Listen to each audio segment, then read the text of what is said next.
On this week's episode, it is Barbenheimer. Jamie is reviewing Barbie. I am reviewing Oppenheimer. Which one had the best weekend? Someone is stealing props from the set of Beetlejuice 2, and an interview with a local actor who's been impacted by the ongoing strike. This is The Hub on Hollywood. I'm James. I'm Jamie. Beetlejuice, Beetlejuice, Beetlejuice. Let's get going. Let's go.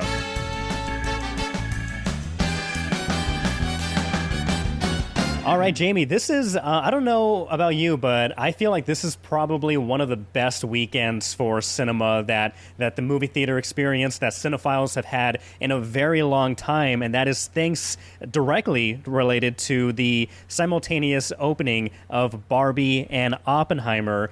You, as I mentioned, watched Barbie. I watched Oppenheimer. We will talk about our thoughts on the films, which are getting great reviews and is killing it at the box office. Were you surprised that there was this much demand for both of these movies that are like, that couldn't be any more opposite from one another? No, and I think, the marketing here was spectacular, right? The juxtaposition between these two films with these great directors, great artists, great story, but radically different. I think the marketing was on point. And when you got to the theater and you actually sat down and watched them, they were actually really good movies as well. So, my husband and I were talking about when was the last time there was more than one, like, really amazing movie that everybody wanted to see and that brought people out in droves to really want to see what's in the theater, know what? I'm going to give a shout out to our friends over on the podcast, Mac and Goo. They actually had that very episode last week talking about the biggest movies that came out during the same weekend. I'll actually down below after the episode, after you finish listening and watching this one, check out that episode on the Mac and Goo podcast because they went over that very topic, and I think they covered some movies that went head to head. Woo! Way to go, Mac and Goo. But before we get into Barbenheimer, we do have to talk about the ongoing strike really quickly. We do have an interview coming up later in this episode with a local actor who is among the many who is directly affected by the writer's strike and the actor's strike. Right, Jamie? That's right. And yeah, that's what's really interesting about Adam's story, our friend of the show and a prolific local actor who actually lost out on some very important, who actually lost out on a big opportunity as soon as the writer's strike started. He was supposed to be on a big late night show, and it ended up not happening because all the late night went under. And now we're obviously all in the same boat as the actors are no longer acting, but are striking and marching and demonstrating for very necessary changes that need to happen. But he has an extraordinary story of why it is so important to make these changes now and how difficult it is to exist and make a living as an actor, and how it's gotten to this point of unsustainability. So stick around for that interview at the end of this episode. And talking about films that have been directly affected by ongoing current events, this one's a little bit different. I guess kind of related because Beetlejuice 2 was filming, I believe, overseas, and then they were also filming here in Massachusetts, or actually was it Vermont? Yes. And then they were going to be in Boston and then in Melrose or in this area.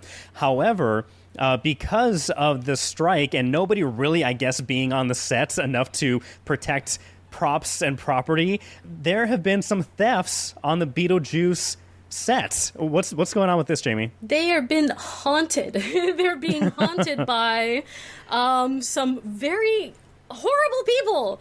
I cannot believe this, James. Okay, so some ghouls. Some ghouls who are out there and snatching things from the set. They recreated the original house from the original Beetlejuice movie, and they were out there shooting when the writer's strike happened.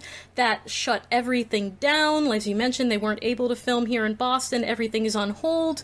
But there were some very big props and set pieces that had been built in Vermont, and someone has been taking off with them. The first thing to disappear was a giant lamppost with a big pumpkin head on top. And now these are not small items, James. No. Somebody came up with a pickup truck, just took it apart, put it in the truck, took off. And now they're missing this iconic statue from the original film. If you remember, Wow. it's this abstract art piece with all of these like weird arms. It's the one that That kind of finger-looking grabs hand, the claw Dietzes, thing. right, exactly. That grabs the Dietzes at the end of Beetlejuice while that's all going down. Well, this prop was brought back for Beetlejuice 2. It was sitting in a cemetery at the bottom of the hill where the house is, and it is now also gone. 150-pound giant abstract art statue prop for the movie. And someone just drove up, packed it up, and took off with it. Who's watching these things? Who is watching this set? Yeah, one, who is watching the set, and two, who thinks this is a good idea to steal, especially this statue. It's so, like, it's so out of place. You can't put it, like, you have to hide it. You can't put it in your front yard, your backyard. You can't show it to anybody. Everyone's going to know, like, this looks like a Beetlejuice. This looks like the missing Beetlejuice statue that everybody's talking about. So what does somebody do with this? After you steal it, you do try to sell it, and then is the person, I think no one's going to buy this. Like, if there's a black market for this kind of movie prop design, I don't know what you do with this. I would never keep this inside the house either, because you're looking, it's very Tim Burton-esque, and so it has that cool aesthetic look to it, that weird look. But I don't see somebody just putting this in their living room to enjoy every day. So I don't know what you do with this, unless you put like a lot of coats on it. You make it to a coat rack. Coat rack. This is not what real fans do, or you can hang your hats on it, I guess. Yeah. This is not what real fans do. So if you have any information on this, I know there's a very big Beetlejuice 2 group on Facebook, and tons of fans who are so excited about this film. If you know who took off with it, you are encouraged to call the authorities in Vermont and let them know so they can bring this piece of Hollywood back. Look, we might be on strike, but it's not a free-for-all, okay? It's not a free pass to take whatever you want, okay? So No, not at all. Anyways. Now, speaking of taking off, let's talk about who is taking off at the box office. And we have to get into Barbenheimer, because these two movies have been the most anticipated films of the summer, seemingly have been, talked about nonstop for what feels like months leading up to this past weekend. And we saw the release of Barbie and Oppenheimer running away at the box office. Barbie at the moment is doing better, but I say better in quotations because both of these films are doing fantastic at the box office. However, Barbie is definitely seeing the larger crowd come in, and at this point, they are on track to make $150 million in ticket sales, while Oppenheimer is looking at around $80 million for its opening weekend, which is nothing to sneeze at. It's actually on track to be one of the highest profiting rated R movies ever. That's incredible considering the projections. The projections were about 100 million for Barbie and 50 for Oppenheimer. So both of these films outperforming their expectations. Right. And so I love that these movies are also the complete polar opposites, though they each have a very big message that they're trying to convey, which I think hits an array and a wide variety of people in different ways. But I love that these are just like the polar. One funny meme I saw was Netflix. They tweeted out a picture of Wednesday, a scene of Wednesday Addams and her roommate, who dresses like in bright colors and everything. And so it shows them standing side by side, and Netflix tweeting, "This is our Barbenheimer," with Wednesday Addams being like the Oppenheimer kind of feel vibe, and her roommate being the Barbie vibe. But I went to the movie theaters this past weekend, and you can just tell who was going to see each movie. For example, the theater I went to, the movie theater, there were packs, like kind of like a wolf pack, just a pack of girls, from like teenagers to middle age to those older. Then they were dressed very well, like wearing pink. They were wearing their best dresses. They were wearing hats. That you knew they were going in there to go see Oppenheimer. I'm kidding. They're going to go see Barbie. Yeah. And then you had an audience who were kind of just like, quote unquote normal, I guess, and they were going in to go see Oppenheimer.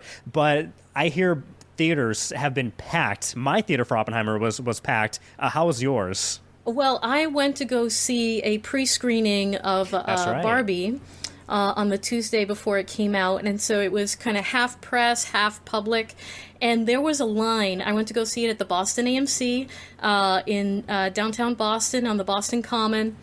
There was a line of pink people just stretching down and around the block. There on Tremont Street. It was incredible. I couldn't believe that there were that many people lined up, dressed up, ready for that experience and the chance to watch it for free. So the energy was electric. And neither of these movies bombed. No. So it was one of the most fun experiences I've had in the movie theater in a long time. I can tell you that. Just so much energy, and everyone that was in there with us had a lot of fun. Well, let's get into it. Let's get into, if you want to go first with Barbie, what is your first impression of this film? You can give your shirtless Kylo Ren's rating afterwards, but initially, Yes. What's your first impression? Like, did you go in picturing or imagining one type of movie and you got something else, or was this along the lines of what you were expecting? It was everything I was hoping for and more. I was so excited to be there, and then just as the movie kept going on, it gave me more and more.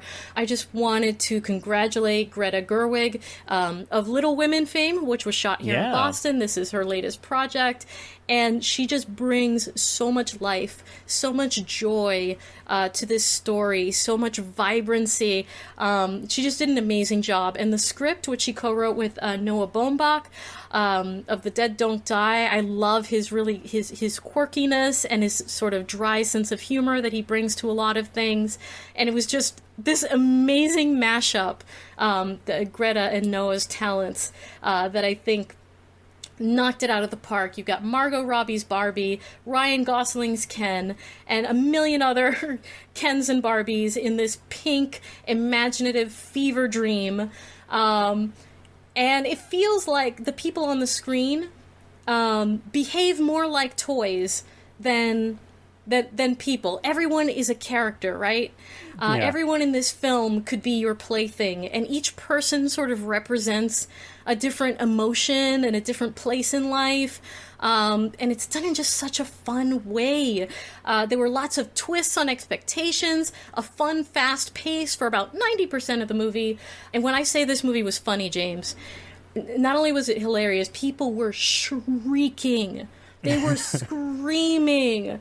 Like, it felt like I was being personally attacked by the movie at some points. Like, I was being so called out. Are they looking at me in my living room? How is this even happening? So, definitely a movie about the female experience. And I just can't sing the praises high enough. I have minor little criticisms here and there about it, but overall, this film is done with love and joy and so much fun. You feel it every step of the way. So yeah, I had a great time. So what's the plot without giving away any spoilers? So, Barbie, who has always been perfect and lives in her perfect Barbie land, in her perfect Barbie life, starts to feel some not so perfect emotions, and she has to go to the real world to figure out why, and then ultimately save Barbie land. That's the plot. So when it comes to the acting, Margot Robbie, was she I understand there are multiple different types of Barbie, right? But she's like the main Barbie? She is stereotypical Barbie, yes. And then you have... Okay. How well does she do Barbie? I mean, she was just amazing. She was so fantastic and expressive and beautiful to watch. But I want to say that she was the standout, but really, this was such a strong ensemble cast. Every Barbie, every Ken, really delivers. Simu Liu's Ken, I think, was one of the standouts for me, because even though he didn't have that much to say, his expression, his body language, everything that he brings to the screen was just, it was so, yes, it was so powerful and great and fun. So I would say that everyone was a standout. Everyone brought their A game. And Ryan Gosling, he really conveys a lot of conflict, a lot of emotion, great singing. While Margot and Ryan were the stars here, I feel like everybody brought their A game, and I don't think that there was a moment where there was anything lacking from the acting.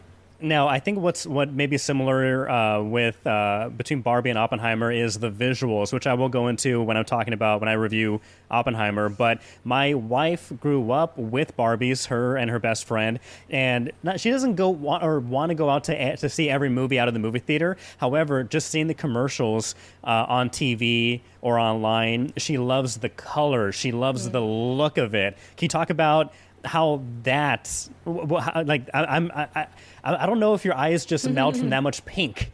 No. I'm not sure if your eyes can take in that much pink. Like, how did it look And visually? it's the incredible skill of the production team that doesn't allow it to, like, just melt your eyeballs. Like, there's just that subtle contrast and that amazing production design and color scheme and props and backgrounds and even the fake skies and the way that they're painted. Everything pops. And Greta Gerwig did this really a great little interview about how they brought all the pinks to life and the endless meetings that they had just about the color pink.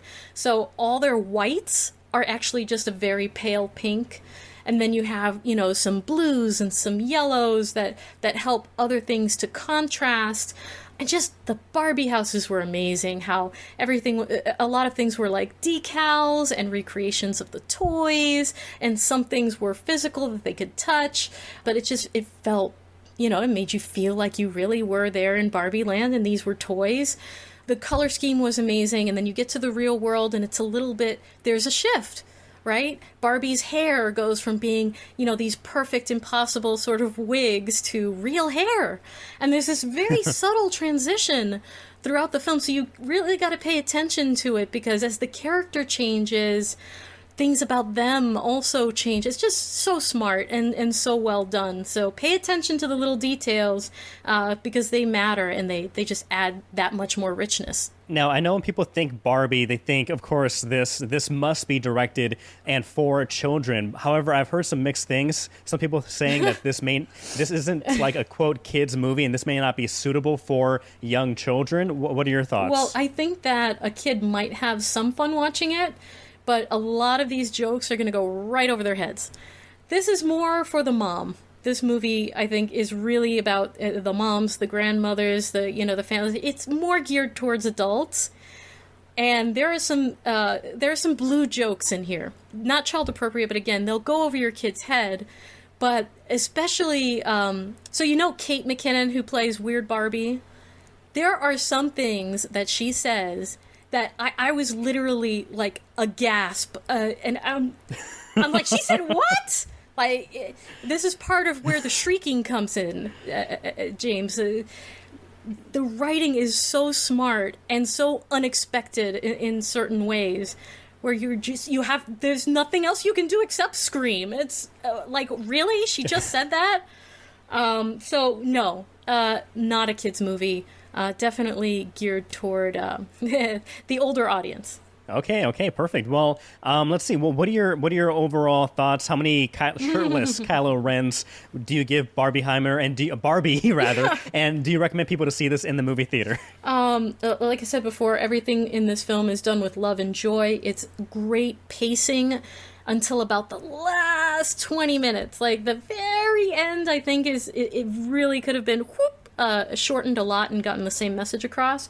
But I think that they did such an amazing job with this. And again, there are other minor little criticisms I have, but I don't want to give any spoilers. I give this a solid 8.5 shirtless Kylo Rens out of 10. And if you're down for a good time, dress up in your best pink. Grab your 3-year-old's toy purse like I did, and bring Barbie with you, and just kind of relive your childhood through adult eyes and just have a fun time. If you want fun in the theater, Barbie is where it's at and where you need to go. Absolutely. Right now. Before or after Oppenheimer. Exactly. And yeah. On the other end of the spectrum, so how much pink was there in Oppenheimer? I think there was like zero pink in Okay. Oppenheimer. But I will say to transition, like, Greta Gerwig, she is an amazing director. And she, from, as you hyped right now, Barbie, but Little Women, Lady Bird, Nights and Weekends, every movie that she's done so far has been different, and she's one of the most innovative and creative directors of recent time. And among that list of very creative and innovative directors has to be Christopher Nolan. This course. film, not only is this movie, the M word is being thrown out there a lot, a masterpiece, story-wise, character development-wise, but also on a cinematic movie-making level, because watching this movie, not only are you enthralled by the story of J. Robert Oppenheimer and the creation of the atomic bomb, but you are in awe of the practical, mesmerizing effects that are used on camera, in frame, in this movie, without CGI, without VFX. It's really incredible movie making. However, this movie isn't for everyone. I will say that you kind of have to have some endurance going into Oppenheimer and kind of expect what you're going to be getting into. Because how I describe this movie, I describe it as tense, powerful, and haunting. And when I say you need endurance, you need some endurance, because this movie is relentless when it starts right out of the gate. It's constantly moving at a quick pace. It's jumping between 3 different timelines. However, I think it works very well. So you're not lost. You're not confused about where you are in the story at certain points in time.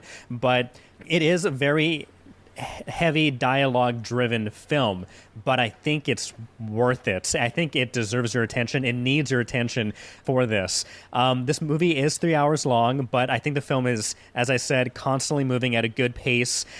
It is heavy, though. The topic of nuclear weapons of mass destruction, atomic bombs, it's a very heavy subject, and it does leave you with at least for myself, with a lasting impression afterwards. When I came home, my wife asked me, "Oh, so how was Oppenheimer?"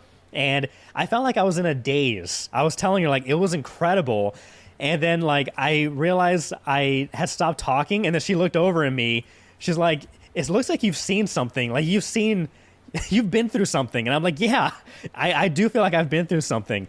Like the atomic bomb, it's kind of a world-changing.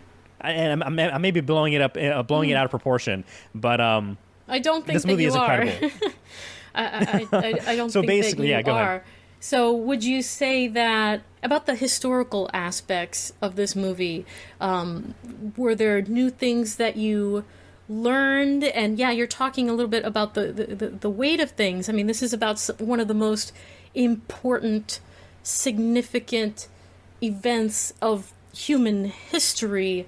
Is that really conveyed, and what are sort of the new things that you learn through this experience? Yeah, so growing up, I knew about the Manhattan Project and the arms race to be the first nation to develop the atomic bomb after it was discovered that the atom has been split, which every scientist across the world immediately knew, like, oh, this means we can make an atomic bomb, like, and then every country, Germany, Russia, the United States, because whoever develops this first will be will be deciding who is victorious in World War II.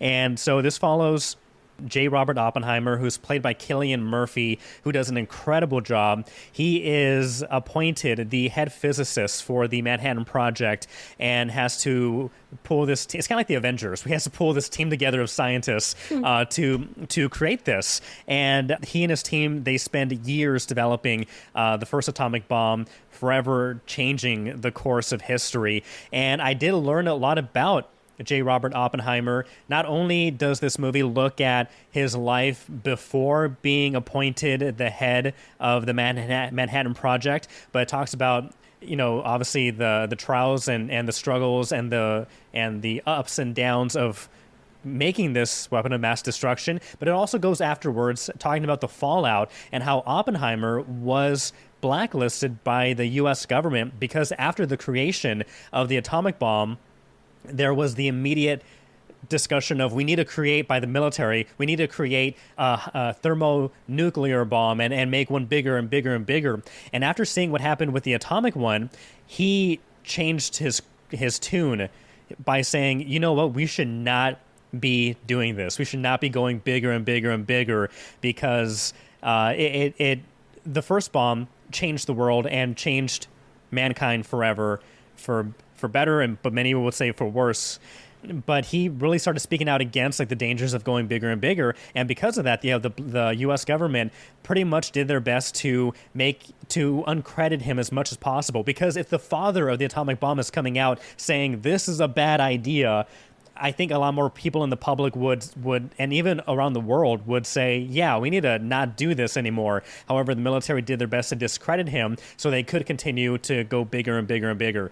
But yeah, this movie, from a technical standpoint, is incredible.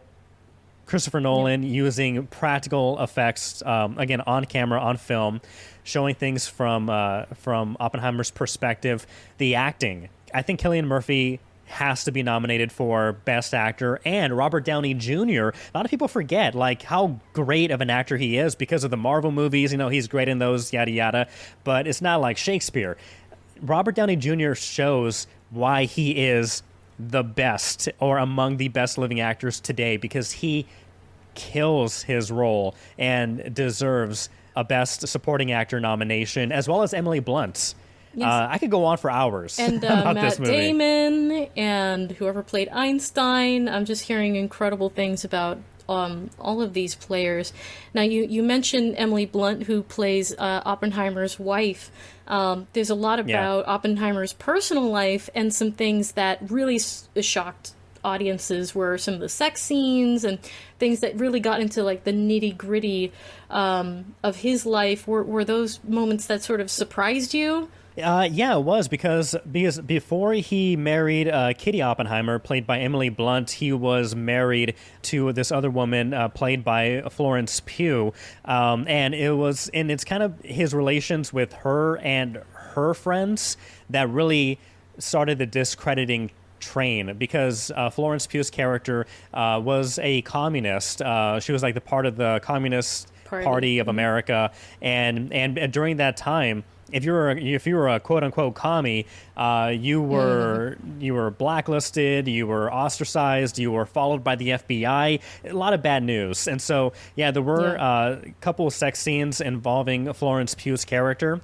I don't get any criticism or bad press or wording from that. I don't think many people are, but there are people who are chiming in saying it may be wrong for whatever variety of reasons. I didn't see any issue with that at all. I thought Florence Pugh was fantastic in this movie. And then Emily Blunt is his second wife, and her character plays such a pivotal role, especially in the latter half of this film, as a big proponent and fighter for her husband, defending him at every twist and turn. It does go into some of the marital issues and the issues that they had even with their own children, like some of the struggles they had raising their children. And so that was there's one scene in particular where Oppenheimer comes home, and I won't spoil anything, but it involves Emily Blunt and her children, and it was definitely shocking. And then you learn what they had to do afterwards when it came to caring for their children. But again, Emily Blunt does a fantastic job in her role as the supporting role. It sounds like they did an amazing job keeping it realistic and grounded. And one of Christopher Nolan's things that he's known for, and you touched on it a little bit, is that he doesn't like VFX as much, right? He wants to keep it real, and I think he went to some pretty extreme lengths for this film, right? He built an entire town.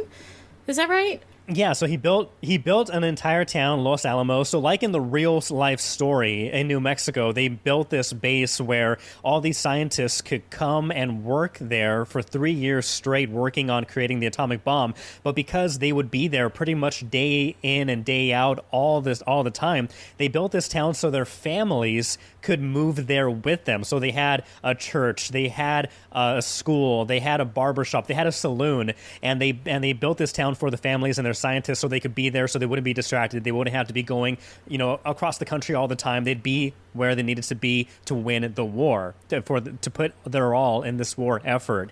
And that's what Christopher Nolan practically did. He built this town, how it looked back then. And one of the actors behind the scenes, they were talking about how immersive it felt to be there in this real life looking town.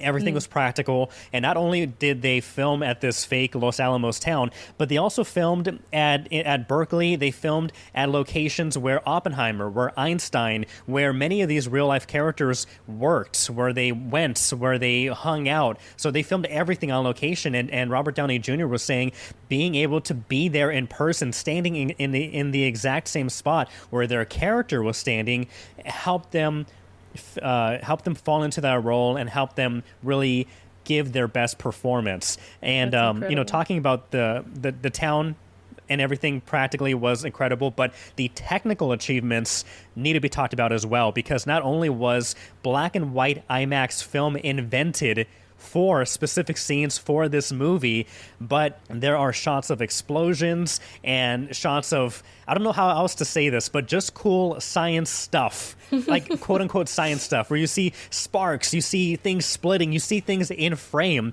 It's crazy. And the sound mixing. You said earlier that watching Barbie that you felt personally attacked by the film. Yes. I think your senses get personally attacked in this movie because the sound mixing is masterclass. The booming, the rumble, the soundtrack, everything works hand in hand together with the scenes on the screen where, like I said, I haven't felt this exhausted after watching a movie because while you're watching it, I felt tense. I felt anxious. I was at the edge of my seats. You feel like you're on this ride, and there are very few moments where you can stop and breathe. And afterwards, I was actually planning to interview some people right after the movie ended to get their thoughts, their initial take. But I'm sure you may have been in a similar movie where the subject was so raw and real and hard-hitting that after the movie ends, nobody is talking. Like, it feels kind of disrespectful to talk or to make any noise. So everybody's just shuffling out of the movie theater silently. It's this, again, like I said, I think this movie leaves you, or it stays with you after you leave the movie theater, with how impactful it is. The message of these dangerous weapons of mass destruction, the people who are in control of these weapons of mass destruction, not only in the U.S., but all around the world. My final thing is that, the movie opens up with this quote, and it's reiterated by one of the characters repeating it to Oppenheimer, telling him, Oppenheimer, you are Prometheus. Prometheus in mythology is the character who stole fire from the gods and gave it to mankind. And because of that, Prometheus was tortured for all eternity because he knew giving mankind that fire, that power, it's so destructive.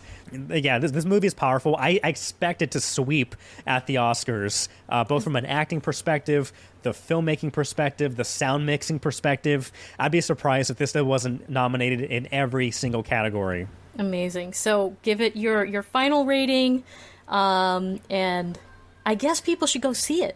I think they need to see this in the movie theater because, and I saw it in IMAX. You need to see this on the biggest screen. Like Tom Cruise says, I make movies for the movie theater experience. Christopher Nolan does that too. You need to see this on the big screen to not only visually grasp it, but also, be enveloped by the sound of it as well, among other people. So I would give this 9 out of 10. This is probably Christopher Nolan's best movie ever that he's made, and probably, I think, the best movie of the year so far. That's my take on Oppenheimer. I'm sweating. I'm exhausted. Yeah, just talking about it, right? And if you need to cleanse the palate after that, then maybe head over to Barbie. And it's incredible. People were doing that, right? Yeah. That's exactly. People have been hopping back and forth between theaters, and it's incredible what practical effects can do for a film, whether it's Oppenheimer or it's Barbie, and it just makes you feel like you're there. So awesome. those are our reviews. What do you think about Oppenheimer? What do you think about Barbie? Have you seen them? Will you see them? What's your take? Another surprise hit, James, or something that's been a film that's been making a lot of money unexpectedly, is this independent film. I wonder if you've heard about it. I just wanted to mention briefly The Sound of Freedom, a Christian movie. Starring Jim Caviezel. Right. Yeah, and I have heard reviews about this. I heard that it is produced by Angel Studio, which is predominantly Christian studio that produces Christian-themed movies. However, the reviews I've heard is that alone, that angle aside, it is a good movie with a really good message based on a true story. However, there really isn't that much of a religious tone to it. So if people are kind of turned off by, the idea of going to see a religious movie for whatever reason, from what I've heard from people who've reviewed the movie who I follow and have similar tastes with, they say, standing alone on its own feet, it's a good movie. Yeah, so Sound of Freedom, it's a thriller about a former federal agent rescuing children from exploitation. So apparently that's also out there as well. On the heavier range of the emotion there. So, yeah, it's a heavy topic. Heavy topic too, yeah. But a great weekend for movies. But it makes you wonder. It makes you trepidatious, perhaps, because nothing is being filmed right now, or very, very few things are working right now in the midst of both a writer's strike and now the SAG-AFTRA strike. Yeah, and so right now, of course, basically Hollywood is shut down. Hollywood West, Hollywood East. Only non-union gigs are being cast right now. I know that the union is giving some passes for independent films who some are waivers. Adhering some waivers to independent films like A24 that are adhering to some of the demands and the requests that are being proposed by the union. And so not entirely, Hollywood has not entirely been shut down, but because there is this renewed attention of how important independent films are, you have actors like Mark Ruffalo talking about, the need of maybe we need to create our own new studios, our own new independent studios that will treat actors properly. And this could really, if this gains traction, could really shake up and really scare those who lead the biggest studios in the world right now. What are your thoughts on that potential, routes of creating your own or more independent studios where they can and pay their actors and crew better? Right. If smaller independent studios like A24 can meet the SAG-AFTRA demands and the WGA demands, then why can't the bigger studios that make billions of dollars and pay their CEOs tens of millions of dollars, right? That divide has been growing and growing and growing exponentially over the past several decades, and it doesn't seem to make sense, right? And actors and writers are making less and not being able to live off of residuals and not being able to stay on their insurances, and it's gotten to the point where it is completely unlivable. So a proposal like Mark Ruffalo's, I think it makes sense. You're taking the power back. It's like, okay, well, you don't want our talents, you're not going to pay for our talents, you're not going to pay for our creativity, then you're not going to be able to produce the things that you want to produce. And we're going to do it ourselves over here. And sort of redistributing that power, right? Taking that power away from where it's been centralized. And so, yeah, I can see how that would be disturbing, quote unquote, to Bob Iger, who now infamously called the strikes disturbing and unrealistic. I actually ordered a shirt because we are both members of SAG-AFTRA, and I'm currently under the film and television, the acting side of things. I ordered my SAG strike shirt, and it has the Disney lettering under it that says, "I'm unrealistic." So that's sort of been taken and is just adding fuel to the fire. Who was the other one? It was the CEO of Warner Brothers, Zaslav. I don't know his first name. But he had also said something that was irking on CNBC talking about the damaging effects of the strike on the movie industry, and it just seems tone deaf, right? So the both of them, Zaslav and Iger, are getting negative flack for those comments. Unfortunately, James, it doesn't look like there's going to be a resolution anytime soon. The SAG-AFTRA president, Fran Drescher, has says that they are planning for this to go at least 6 months. And that can Crazy. have a tremendous impact on movies next year, on movies coming out that either won't be filmed, won't be done in time, will be delayed. So it remains to be seen the actual impact that this will have on the industry. But it's clear what the impact is having on the actors and the writers right now. And one of those people is a local actor, very prolific. He works hard, and he works here in Massachusetts and down in New York, and he's one of the hardest working people that I have met. We had an opportunity to have a conversation with him, so let's share that with you now. And we're joined by prolific local actor Adam Desautels. Thank you for being with us. Now, we've seen each other quite a bit on set. Yes, worked on many projects. You are one of the hardest working people that I know, working both here and in New York a lot. And you are not impacted by just the SAG strike, but also the writer's strike hit you pretty hard as well. Can you tell people, first of all, a little bit about yourself and then what happened? Yeah, so I'm originally from Vermont. I was born and raised in Vermont, and moved to Massachusetts after college to be closer to where my wife lives. So when we dated in college and things, and moved together in Massachusetts, where she's from, and it worked out great because there's not a whole lot of film acting going on in Vermont. So being in Massachusetts was certainly helpful with a lot of projects here, and being in closer proximity to New York as well.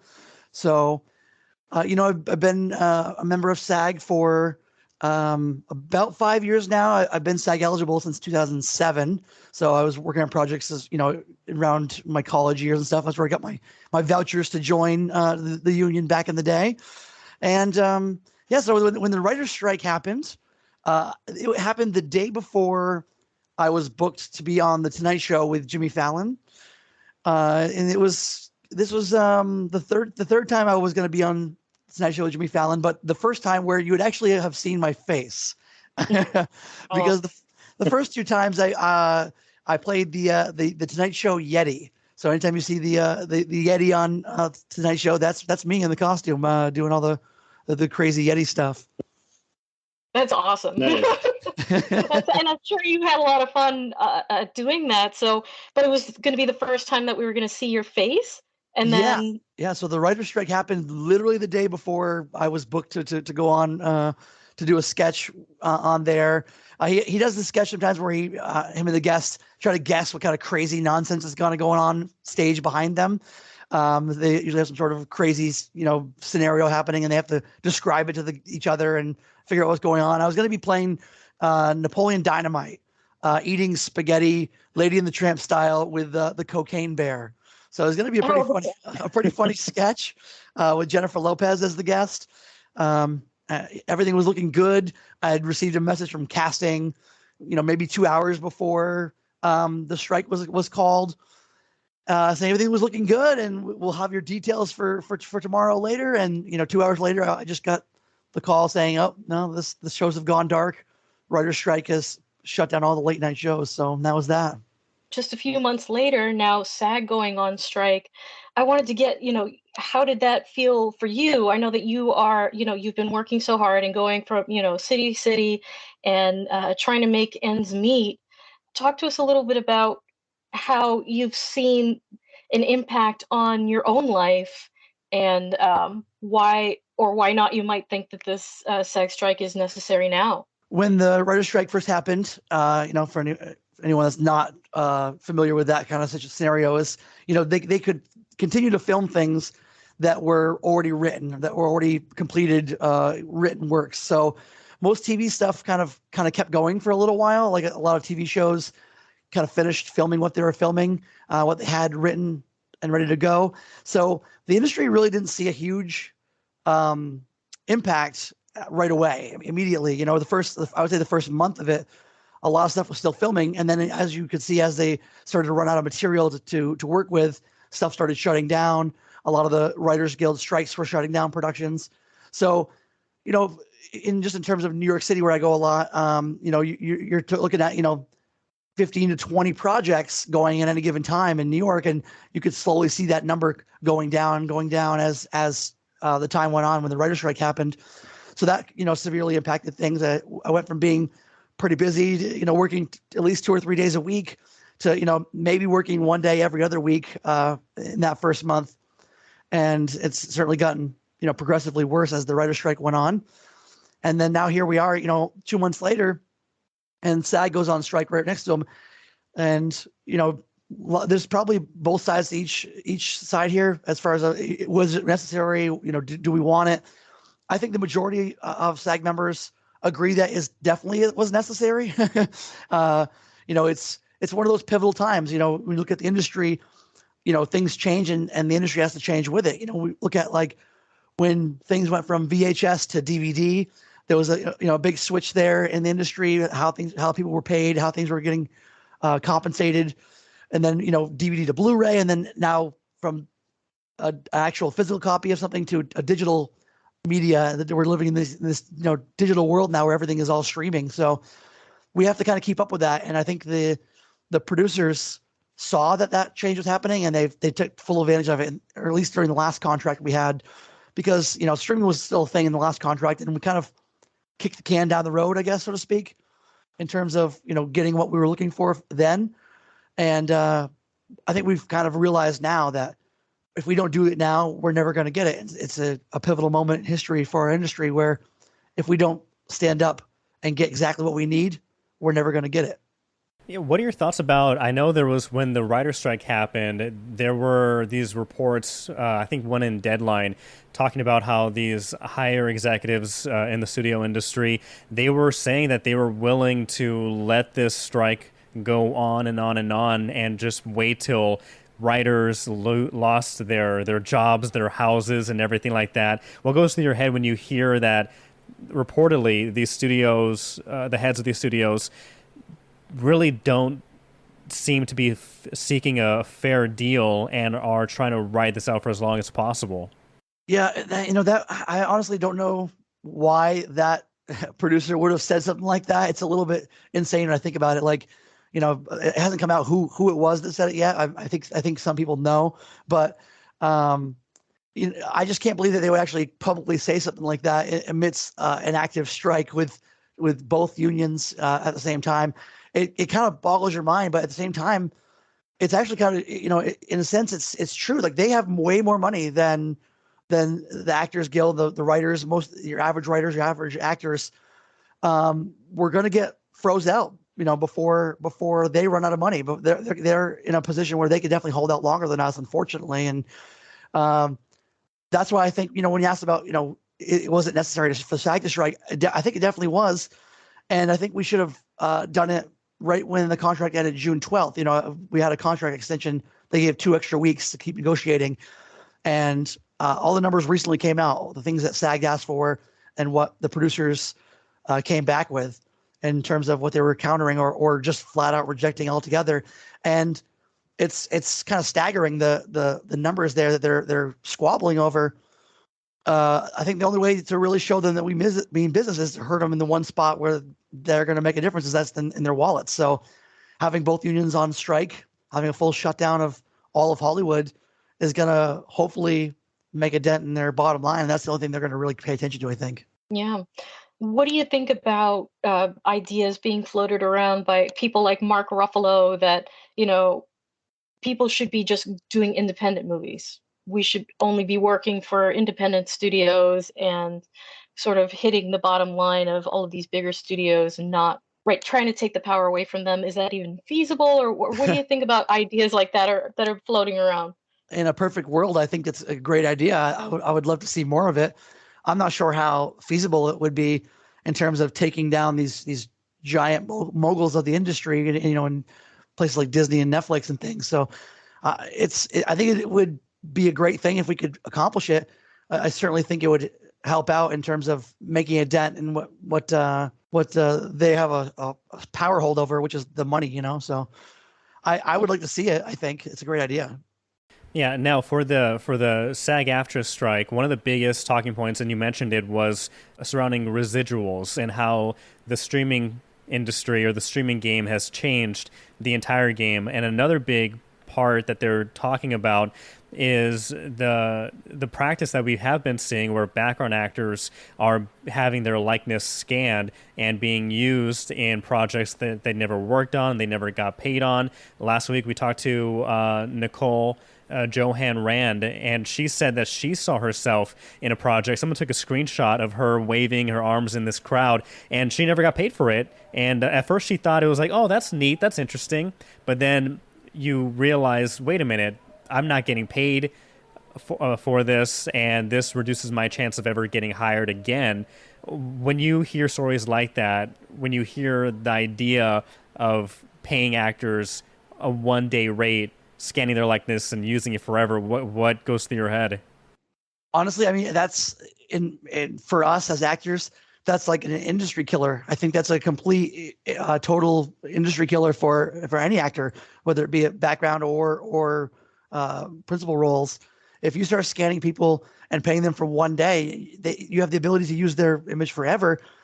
You're going to basically put people out of work. There's no more career for actors at that point. It's just it'd be a hobby or something fun to do, but it wouldn't be anything anyone could live off of. It wouldn't be a livable thing. That's for me, for the strike. The living wage thing is a pretty big factor. A lot of people do this as a hobby or do it kind of part time or around other jobs. That's perfectly fine to do it. But there are a lot of us out here that want to do this as a career, do this full time. And if you are paying someone for one day of work and you're never working again, that's not a career. No, you make an excellent point, and I think what a lot of people are saying here is, look, we're not looking to get paid exorbitantly. We're looking to get paid, period. Right. And and that's kind of what we talked a little bit about with Nicole, and it makes me curious of these big issues that we're fighting over, and some that are not as well talked about right now, like insurance and and other sticking points here. How are those things impacting you and your livelihood right now? Because I feel for a lot of people, it's getting to the point where, like you mentioned, you can't make a career. It's impacting the ability to have that livelihood. Yeah, and that's one of the major points that I try to get across. I've been posting it a lot on social media and different places, different comments on different Deadline or different websites when they post things. I always try to kind of correct the misinformation that's out there, because when you look at the majority of the public, they don't really know a lot of the stuff that's inside information about what's really going on, and they look at as just being these rich Hollywood actors up in their mansions, just being greedy and wanting more money and just trying to get more money than they already have, and that's not at all what this is about, for sure. And you look at the numbers, and the staggering point that I show people that really kind of shock them at this point is, like, when you look at the numbers, 160,000 members of SAG nationwide, and of the 160,000 members, only 13% earn enough money to qualify for health insurance and pension. And to put that into perspective, you need to earn $27,000 annually to qualify for health insurance and pension. Now, I don't know about most people, but $27,000 is not a livable wage in this day and age. That's not something you can live off of. You can't, especially living in where places that where filming is going on, New York City or LA or major locations, Boston. I mean, try to live on $27,000 in New York City or Boston. You're gonna be lucky if you pay your rent for 12 months on $27,000. So 87% of 160,000 members are making less than that amount. It's not a livable wage. It's not a career. It's not something you can live off of without having 2 or 3 other side jobs. You have to go out and find other work, find money somewhere else. And that's not how it should be. If you want to be an actor and you want to go make that your career, you should be able to afford to do that by actively working. And, I think for myself, I'm a pretty good example of that. I work a lot.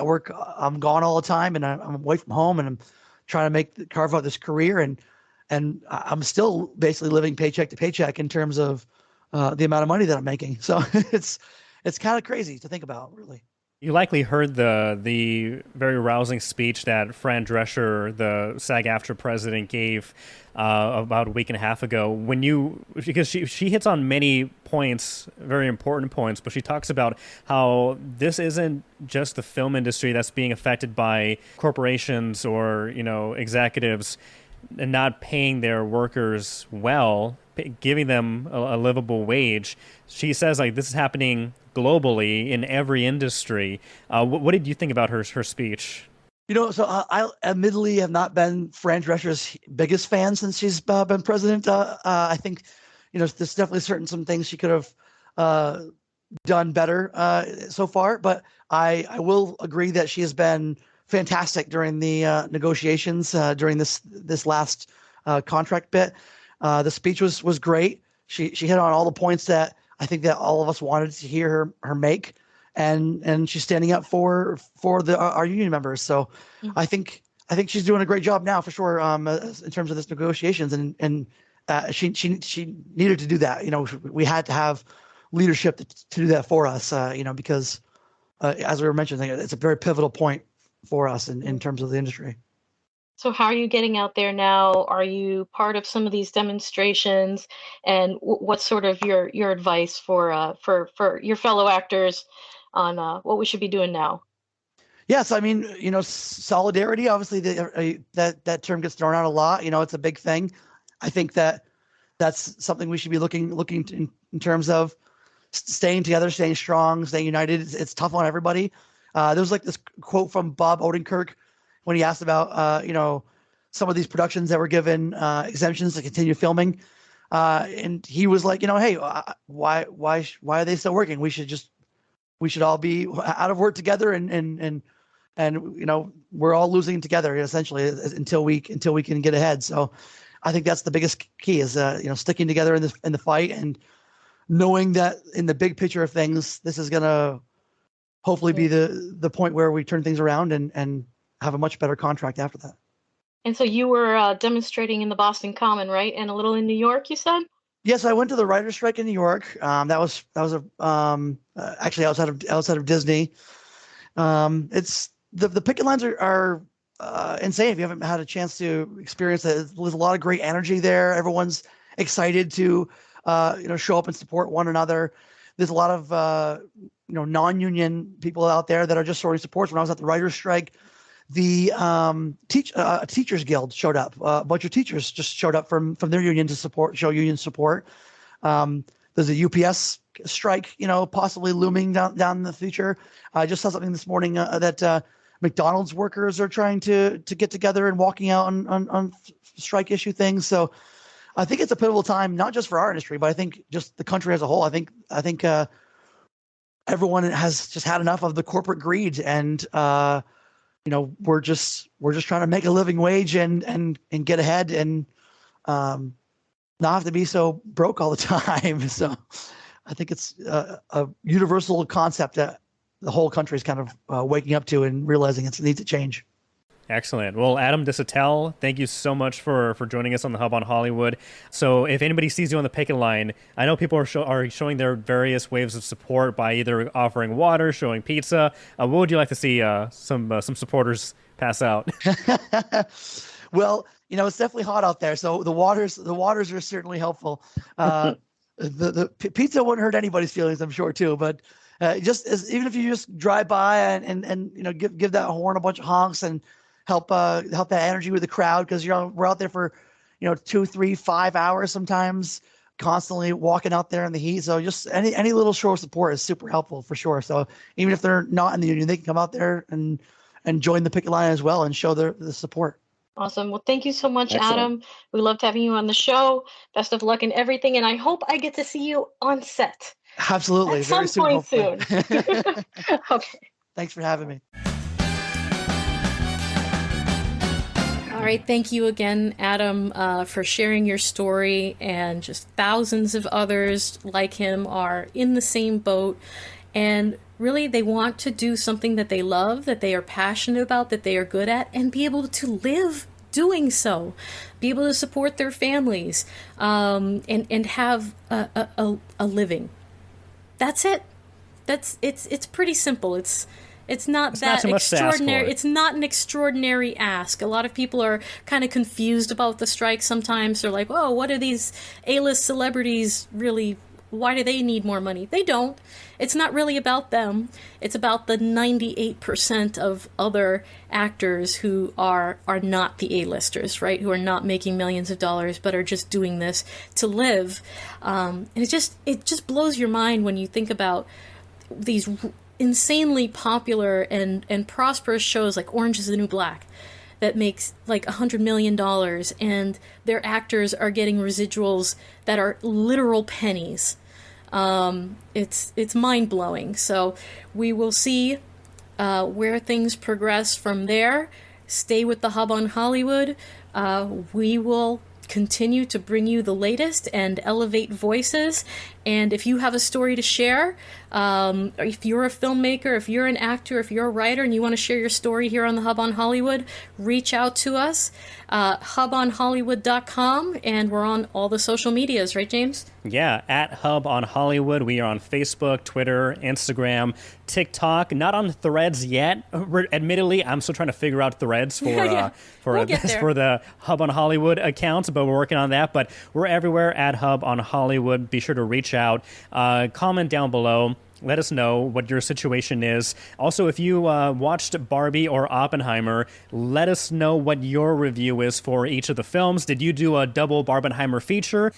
But let us know what you think. Thank you so much for joining us on the Hub on Hollywood. Jamie, I will say that even though Hollywood is shut down, mostly shut down for business, and a lot of movies that were about to start, that had just started or were in the middle of production, those are at a standstill. There are still movies coming out, and there are two movies that I'm really looking forward to, which I'm planning to dissect a little more later this week. But the first one is Teenage Mutant Ninja Turtles, Mutant Mayhem. Mm-hmm. I keep seeing new clips and new trailers and new interviews for this, and it's getting me so hyped for this movie. I'm so excited. And another one that I'm really looking forward to, and I saw this trailer last week, and watching the trailer on the IMAX screen before Oppenheimer has gotten me even more pumped, and that is The Creator, starring John David Washington. Right. This movie, have you seen promo or anything about this story? No, I haven't. Yeah, it's an epic sci-fi action thriller set amidst a future war between the human race and the forces of artificial intelligence. Another AI war movie. But we follow the character Joshua, played by John David Washington, who plays this hardened ex-Special Forces agent who is recruited to hunt down and kill the, quote, creator, the elusive architect of advanced AI who has developed a mysterious weapon with the power to end the war. I recommend watching the trailer. It's so exciting. It looks beautiful. The music gets you pumped. I'm really looking forward to this one. Okay.